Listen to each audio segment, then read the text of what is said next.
Halo pemirsa, kembali hadir bersama saya Sally Siregar dalam Berita Dunia. Kami akan menyajikan informasi terhangat yang terjadi di penjuru dunia untuk Anda.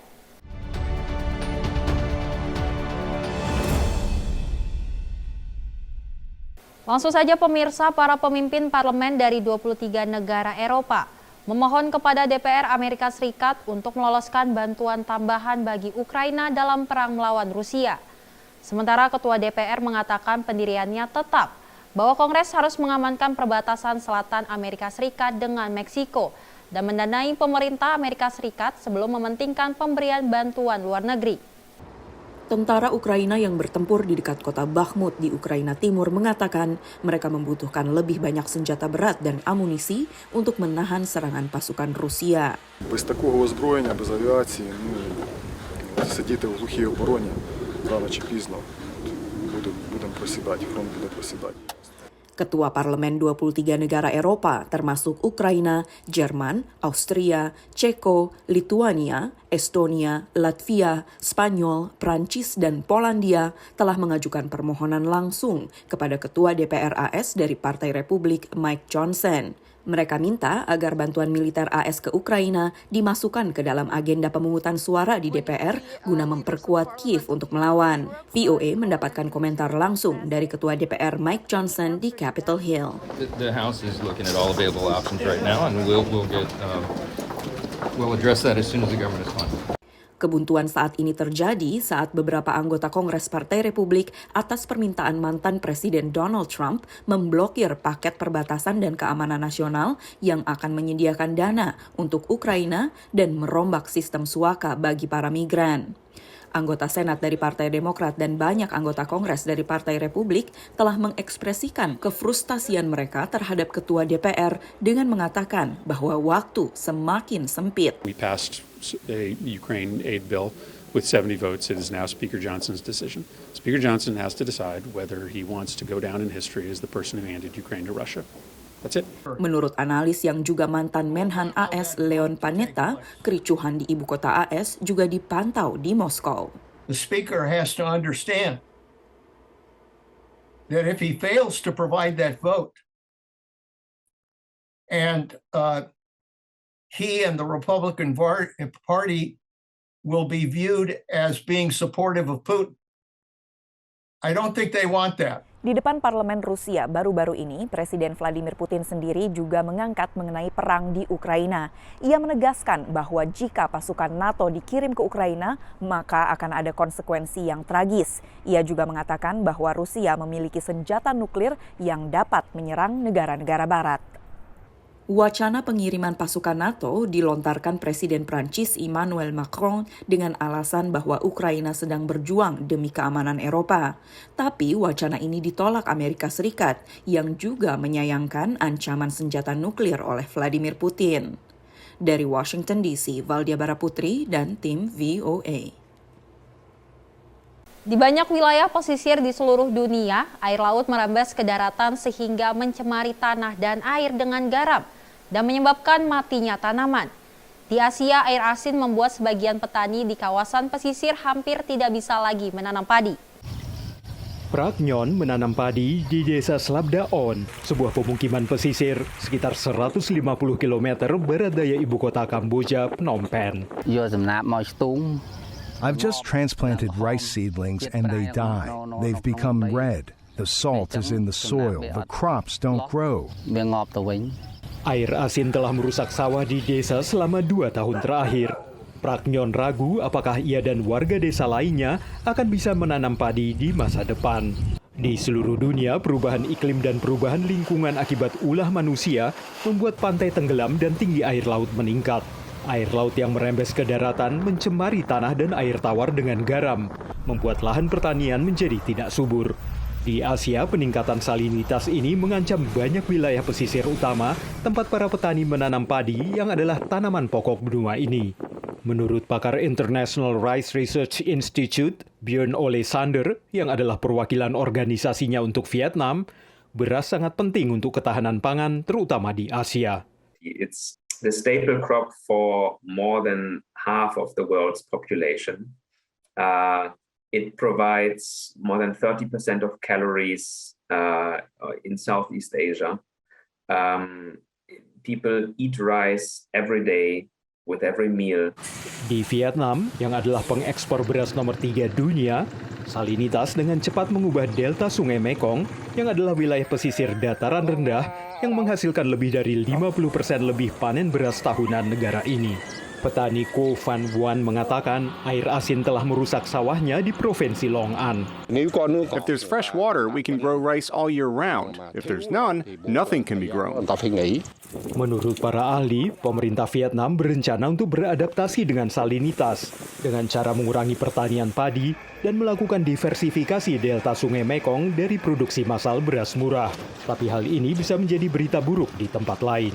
Most of the export rice of Vietnam comes from the Mekong River Delta, which means that the big rice importers, so the Philippines, for example, are a big rice importer from Vietnam. Also, some African countries import rice from Vietnam, Indonesia, in parts, that they are hit also by climate change impacts and salinity impacts in the Mekong Delta. IRI memperkirakan produksi beras global perlu ditingkatkan setiap tahun agar beras tetap terjangkau bagi miliaran orang yang membutuhkannya. Pada saat yang sama, perubahan iklim dan aktivitas manusia yang terus menaikkan permukaan air laut dan menenggelamkan garis pantai perlu diatasi agar para petani ini bisa tetap menanam dan memanen padi. Dari Arlington, Virginia, saya Helmi Yohanes dan tim VOA. Kemungkinan Bank Sentral sebagai menaikkan suku bunga acuan 100 basis poin menjadi pertimbangan serius pelaku usaha dan investor di Amerika Serikat setelah data inflasi terbaru menunjukkan penguatan kembali inflasi. Harga bensin terus melemah sementara harga kebutuhan lain meningkat. Harga sewa hunian semakin meningkat 0,6% pada Agustus dibandingkan bulan sebelumnya, 6% lebih dibandingkan tahun sebelumnya. You're supposed to try to survive when the cheapest apartment in Phoenix is $1,000 a month. Data indeks harga konsumen terbaru juga menunjukkan kenaikan lebih drastis lagi untuk kebutuhan dapur. Harga makanan naik 11,4 hingga 13,5% dibandingkan tahun sebelumnya. Everything is getting higher all the time. Yeah, it's not easy, especially for people with small kids and big families. Sebagian konsumen berupaya menyiasati kenaikan harga. Make the circuit of just getting what's on sale at different stores. Thank God I'm retired, so I've got the time for such hobbies. But yeah, it's just a matter of stretching everything as far as we can. Sebagian konsumen lain sekedar pasrah. What else can you do? Starve? Like, you have to buy it. It kind of is what it is. Do we like it? No. But I deal with the prices. I mean, it kind of is what it is at this point. Indeks harga konsumen pada Agustus meningkat 0,1% dibandingkan bulan sebelumnya, atau 8,3% dibandingkan Agustus tahun sebelumnya. Ini melebihi perkiraan analis. Yang lebih meresahkan pelaku usaha dan pelaku pasar adalah kenaikan untuk harga barang di luar energi maupun makanan, yang disebut sebagai indeks harga konsumen inti. Kenaikannya 0,6% dibandingkan bulan sebelumnya dan 6,3% dibandingkan tahun sebelumnya. Artinya Bank Sentral AS atau Federal Reserve yang tadinya diperkirakan memoderasi kenaikan suku bunga acuan bisa kembali menaikkan secara drastis pada pertemuan akhir September. We need at least 3 good prints in a row. And so the prior month's CPI was a really strong one, flat month over month. This number upsets that apple cart. And now we have to reset that clock and go back to at least 3 consecutive prints for the Fed to say, okay, we can pull back a little bit. Bahkan pelaku pasar tak menepis kemungkinan The Fed menaikkan suku bunga melebihi 75 basis poin, seperti kenaikan pada Juni lalu Juli. The Fed's in a tough spot. They've been in a tough spot all year. And there has been some speculation after today's CPI number that they may go 100 basis points in September, next week's meeting. We think that's very unlikely. If they haven't done that so far, we don't think they're going to do that at this point. And so it's likely to be another 75 basis points. Pada saat yang sama, indeks harga produsen yang mengukur harga di tingkat grosir turun 0,1% pada Agustus, sehingga kenaikan secara tahunan berada pada 8,7%, sebuah perlambatan dibandingkan angka Juli pada 9,8% dibandingkan tahun sebelumnya. Dari Washington DC, Nova Purwadi dan tim VOA.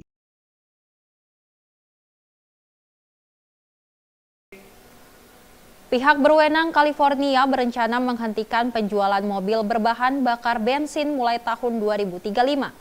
Menurut kebijakan baru ini, semua kendaraan baru yang dijual di negara bagian California mulai tahun itu harus menggunakan tenaga listrik atau hidrogen.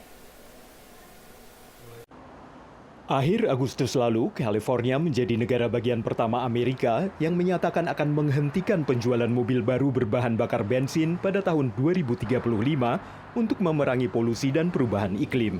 Saat ini ada lebih dari 14 juta mobil yang terdaftar di California. Sekitar 16% di antaranya adalah mobil tanpa emisi. Peraturan baru ini akan mendorong jumlah kendaraan listrik menjadi 35% pada tahun 2026 dan 68% tahun 2030. Tujuannya adalah mengurangi 35% emisi gas rumah kaca dan 80% emisi nitrogen oksida selama 2 dekade ke depan. In California, this is a game changer as it relates to the environment. There's nothing else that will move the needle on greenhouse gases more than tailpipe emissions. Gubernur California Gavin Newsom mengatakan warga California bersiap untuk perubahan besar. I think we've come together as on the issue of low carbon green growth. I mean, people don't want to pay any more at the pump. People are sick and tired of having folks determine their future over in the Middle East and based on, petropolitics. Sejumlah pengemudi menyatakan senang apabila bisa mengganti mobil biasa mereka dengan kendaraan ramah lingkungan. Masalahnya menurut Kelley Blue Book, kendaraan listrik atau EV harganya rata-rata $10.000 lebih mahal dibanding mobil biasa. Tapi konsumen seperti Brian berpendapat langkah menuju energi hijau tidak dapat dihindari. It's gotta happen sooner or later. Everything's moving more toward green energy, so it makes sense to just make the transition happen rather than just only wait for the markets to make that happen. Tapi masih ada kekhawatiran mengenai mobil listrik, seperti masalah rantai pasok bahan baterai EV dan kurangnya stasiun pengisian daya. Kini baru ada sekitar 80.000 stasiun pengisi daya di California. Meski ini yang terbanyak dibanding tempat lain di Amerika, tapi California masih jauh dari target memiliki 250.000 stasiun pengisi daya pada tahun 2025. You have to understand that, unfortunately right now, because there is not that many electric cars, so we don't have a lot of electric stations. Me personally, I do not think this is going to happen exactly at 2035. I believe this is going to take a little longer than that. Hingga saat ini, setidaknya sudah 4 negara bagian lain di Amerika yang telah mengambil langkah untuk mengikuti jejak California dalam menetapkan tenggat berakhirnya pemakaian kendaraan berbahan bakar fosil. Menurut pakar, bila semakin banyak negara bagian yang mengikuti langkah California, maka akan semakin cepat pula pasar mobil melakukan peralihan ke mobil listrik. Dari Arlington, Virginia, saya Helmi Yohanes dan tim VOA. Beralih ke berita selanjutnya, pemirsa, meski pengguna ponsel belakangan menunggu lebih lama sebelum mengganti smartphone-nya, ponsel tetap menjadi porsi besar alias sampah elektronik setiap tahunnya. Produsen pun berupaya mengurangi dampak lingkungan, mulai menghilangkan charger dari kemasan hingga program daur ulang ponsel lama. HMD Global, pemegang lisensi untuk nama ponsel Nokia, meluncurkan ponsel 5G Nokia X30 yang diusung sebagai ponsel paling ramah lingkungan. Sustainability is a global major theme that should concern everyone. And we in the consumer electronics industry are definitely a contributor with the big amounts of consumer products people are buying because they're so popular. So we have to take responsibility and look what can we do to make sure people can enjoy their phones, but they also leave the smallest possible footprint. Selain bahan aluminium dan plastik hasil daur ulang, serta bahan karton kemasan daur ulang juga, HMD Global menawarkan layanan circular yang mendorong pengguna lebih lama memakai ponsel Nokia mereka, lalu membelinya kembali dari konsumen agar menyelamatkan dari harus dibuang dan menjadi sampah elektronik alias e-waste. Not all materials can be replaced easily, but that's where our commitment as part of Circular, we're saying our Circular subscription service is truly circular because it is not just a buyback program where you would buy back somebody's phone and then you would sell it on the second-hand market. No, we keep the phone from the beginning through the life cycle all the way to the end, and at the very end we will also ensure that it's recycled, sustainable, and we maximize the amount of raw materials we can still capture from this. Ponsel Nokia terbaru juga tidak menyertakan charger berkabel khusus dalam kemasannya, seperti yang biasanya dijual bersama dengan ponsel. Langkah serupa sebelumnya dilakukan oleh Apple dengan peluncuran iPhone 12. Asumsinya orang yang sekedar mengupgrade ponsel dari ponsel sejenis sudah memiliki aksesoris yang dibutuhkan untuk charger.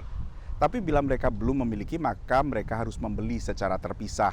Samsung pun akhirnya menempuh langkah serupa, dan inilah yang menurut analis masih menjadi kendala bagi produsen ponsel untuk sepenuhnya ramah lingkungan dan menekan e-waste. On mobile phones, there are some elements that are very difficult to manage. There are materials in there like lithium, like all of the gold and copper and other things that are in there, but I actually think the approach that HMD Global is taking is perhaps a little bit more forward-thinking, which isn't we can fix all of those issues, but more saying, well, we just need people to keep their phones for longer. That on its own would make a massive impact on the e-waste. And if when those phones reach end of life, they can be reused, which is another element that they want to try and tackle, it could have a very positive impact for the industry. Sejumlah organisasi internasional memperkirakan ponsel dan komponennya mencakup sekitar 10% sampah elektronik, dan sejauh ini hanya sedikit komponennya yang akhirnya bisa didaur ulang menjadi ponsel baru. Dari Washington DC, Nova Purwadi dan tim VOA. Sebagian besar transaksi di pedagang kecil pedesaan di India kini mulai beralih ke pembayaran daring yang tidak lagi mengandalkan uang tunai.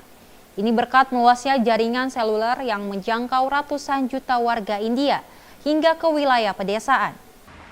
Selama tahun lalu, ada transformasi drastis dalam cara pembeli membayar pedagang buah di desa di India Utara ini. Mereka tidak lagi memakai uang tunai, tapi menggunakan sistem pemindaian kode dengan ponsel pintar untuk melakukan pembayaran online.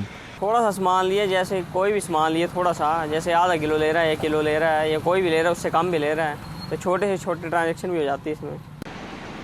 Karena akses internet dan ponsel pintar murah semakin menjangkau kelompok berpenghasilan rendah di India, banyak kios dan usaha kecil beralih ke pembayaran digital, seperti halnya toko di kota besar. Ini tidak memakai kartu kredit atau debit, tapi sistem antarmuka pembayaran terpadu India yang lebih murah, lebih mudah, dan lebih cepat. Tidak ada biaya bagi pedagang, dan ini bisa untuk transaksi terkecil dan transfer dana secara instan di seluruh rekening bank. Dalam pidato Hari Kemerdekaan, Perdana Menteri Narendra Modi mengatakan, inovasi seperti ini membawa manfaat bagi wilayah pedesaan. हमारा digital payment, fintech की दुनिया में हमारा स्थान आज विश्व में real time 40% अगर डिजिटल फाइनेंशियल का ट्रांजैक्शन होता है तो मेरे देश में हो रहा है. Sistem pembayaran ini dikembangkan atas inisiatif pemerintah. Ini adalah salah satu teknologi transformasional yang menghubungkan wilayah pedesaan India dengan era digital pada saat ekonomi informal negara ini yang didominasi oleh uang tunai beralih ke pembayaran daring. Menurut pemilik toko ini, sekitar 70% pelanggannya sudah mulai membayar secara daring, dan itu meringankan hidupnya. Whenever I'll open PhonePe or Google Pay app, in my business account all the transactions are done and then I'll cut the bill from my system easily. And in cash we have to take cash, I have to count that and then it take a little long process. Then I have to go to bank, then submit my money. Pembayaran digital menumbuhkan bisnis lewat fasilitas transaksi, seperti pada pameran desa ini. Pemilik kios tidak perlu khawatir lagi untuk menyimpan uang dengan aman, dan pelanggan tidak perlu membawa uang tunai. पहले होता था भीड़ भाड़ में होता था, जाओ तो वहाँ पे थोड़ी मुश्किल होती थी, दिक्कत होती थी कि कोई वॉलेट न ले जाए, कुछ न ले जाए. अभी ये कोई चिंता नहीं है आपको, वॉलेट नहीं ले जाना, कुछ नहीं करना, आपको डायरेक्ट पेमेंट कर सकते हैं फ़ोन से. ये सोचना नहीं पड़ता कि हमें पास कैश है या नहीं है. एटीएम जाने की जरूरत खत्म हो गई है इससे. एटीएम की लंबी लाइन में लगने की जरूरत नहीं पड़ती है, बैंक में जाने की जरूरत नहीं पड़ती है. Tapi masih ada hambatan yang harus ditangani, yakni kecepatan internet yang belum merata. Meski jumlah warga India dengan akses internet telah meningkat menjadi hampir 700 juta, tapi banyak yang masih tidak terjangkau. Dan dengan kemajuan pesat, mungkin tidak butuh waktu lama bagi jangkauan digital India untuk semakin berkembang. Dari Arlington, Virginia, saya Helmi Yohanes dan tim VOA. Pemirsa, idealnya bagi pengamat lingkungan hidup, konsumen, dan industri Amerika Serikat bisa dengan cepat beralih ke sumber energi terbarukan. Namun kenyataannya bensin dan bahan bakar fosil lainnya tak akan bisa digantikan seketika. Akibatnya produksi BBM dan dampak lingkungannya juga akan berlanjut beberapa tahun lagi. Perundangan pengurangan inflasi yang baru disahkan dan mengandung banyak program insentif bagi energi terbarukan umumnya mendapat respons positif dari aktivis lingkungan. Tapi sebagian undang-undang ini juga mengundang pertanyaan. This climate package, this latest climate bill, while it contains a number of amazing and historical and unprecedented measures to enable the United States to confront the climate crisis, a core bargaining chip was a provision that would require the Department of the Interior to lease more lands for oil and gas extraction. So it's a bit at odds with the overall goal of the legislation. It's a bitter pill for sure. I wouldn't call it a poison pill, but it's a bitter pill to swallow. Leasing lands to the oil and gas industry and enabling companies like Exxon and Occidental Petroleum and Chevron to continue to produce more oil and gas and reap record profits is just not the direction we need to be headed when we are experiencing firsthand the effects of the climate crisis. Tapi bagi pengamat industri energi, kompromi seperti ini menunjukkan pendukung energi terbarukan juga memahami realitas pasar energi saat ini. What it allowed for was the industry participants to realize that Washington is coming to terms with the fact that oil and gas isn't something that can be transitioned away in 5 to 10 years. It's something that the economy relies on, not just here in the United States, but all over the world. Globally, demand is not going to decline in the next 10 years.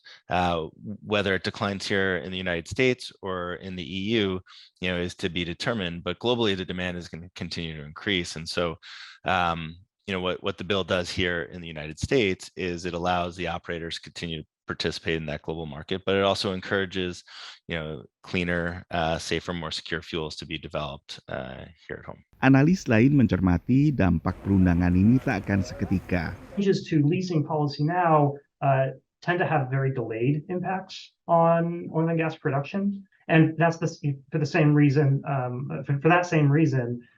Oil and gas production on federal lands has not really declined over the past couple of years, despite the fact that the Biden administration for a while stopped all new leasing activity because existing leases were unaffected by any of those policy changes, and those continue to produce and continue to be developed.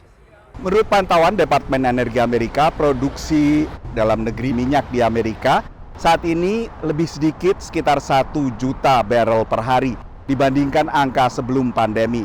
Dan ini ikut meningkatkan harga bensin di dalam negeri, selain tentunya juga faktor-faktor eksternal seperti perang antara Rusia dengan Ukraina. Dari Washington DC, saya Nova Purwadi dan tim VOA.